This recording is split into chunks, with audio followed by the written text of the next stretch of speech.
निर्माता भगवान बुद्ध ने सबको समानता, सबको बराबरी का अधिकार, शिक्षा का अधिकार दिया। उन्हीं के पद चिन्हों पर चलकर बाबा साहब भीमराव अम्बेडकर ने भी सबको शिक्षा, सबको अधिकार, सबको बराबरी, जाति पाति से हट के उन्होंने सारा जीवन बिता दिया। उसी क्रम में बाबा साहब रविदास जी महाराज संत ने बड़े बड़े संतों को अपने ज्ञान के बल पर पछाड़ दिया। आज भी हम उनकी जयंती साल में एक बार मनाते हैं।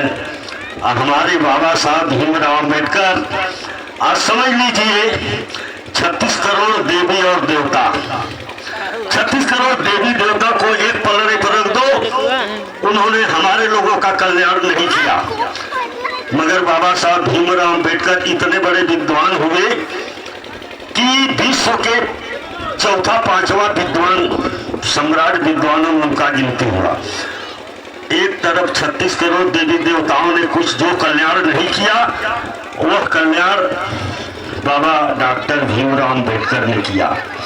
आज हम उनके जन्म की जन्म उत्सव, जयंती, मान लीजिए बर्थडे, आज हम दुकान पर देख रहे थे कि बहुत सा गौरा में केक बिका। लोगों से पूछा, क्या जी ये क्या लिए हो? कहें आज बर्थडे है बाबा साहब अम्बेडकर का। चलिए बहुत बढ़िया है, जमकर खूब लोग खुशी से मनाओ। मगर एक काम उन्होंने कहा, बुद्धिं शरणं गच्छामि, धम्मं शरणं गच्छामि, संघं शरणं गच्छामि। ये जो है बुद्ध की वाणी है। बाबा साहब अम्बेडकर, इस भारत में लगभग 7 धर्म है। हिंदू धर्म है, इस्लाम धर्म है, बौद्ध धर्म है, जैन धर्म है, ईसाई है, पारसी है और गुरु नानक वाला 7 धर्म है। बड़े बड़े लोगों ने कहा कि बाबा साहब हमारे धर्म को आप अपनाइए, मैं आपको गाड़ी घोड़ा बंगला सोने से तोलूंगा। मगर बाबा साहब ने कहा कि नहीं, मैं सभी धर्मों को तोल रहा हूँ। जो धर्म सर्व सम्मान प्राकृतिक होगा, मैं उसी के धर्म को अपनाऊंगा। मगर क्या कहे, 1891 जन्म हुआ, 1956 6 दिसंबर में उनको मृत्यु हो गई। बीच में उन्होंने बहुत सी काम किया समाज के लिए, बहुत सी काम किया। मगर आज यदि बाबा साहब 10 साल और जी गए होते तो ये भारत की दशा दूसरा होता।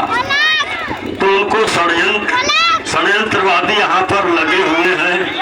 हम लोगों को अपने बुद्धि विवेक से चलना है। तो यही जो है, सम्राट अशोक का शासनकाल सबसे अच्छा रहा, सुंदर रहा, बुद्ध के काल के हिसाब से रहा। बाबा साहब ने बौद्ध धर्म को ग्रहण करके अब पूरा भारत के संविधान में जो है बौद्ध धर्म की भाषाओं को, विचारों को उन्होंने पिरो दिया। मगर आज 75 साल लगभग हो गया, हमारे लोग वहां तक आज तक पहुंच ही नहीं पाए कि उस व्यवस्था को लागू करें। थोड़ा 10-20% लागू हुआ तो कुछ प्रकाश हुआ, मगर ठीक है। मगर हम लोग, बाबा साहब ने कहा कि बुद्धं शरणं गच्छामि, धम्मं शरणं गच्छामि, संघं शरणं गच्छामि। हमेशा बुद्धि ज्ञान के शरण में रहिए, धम्म के शरण में रहिए, अधर्म को त्याग दीजिए, मलमूत्र की तरह त्याग दीजिए और संग बना करके रहिए। उन्होंने एक मंत्र और दिया, पाणातिपाता वेदमणि सिक्खापदं समाधियामि। इसका अर्थ है, मैं किसी भी प्राणी का अकारण हिंसा नहीं करूंगा। दूसरा है, अदिन्न दाना वेदमणि सिक्खापदं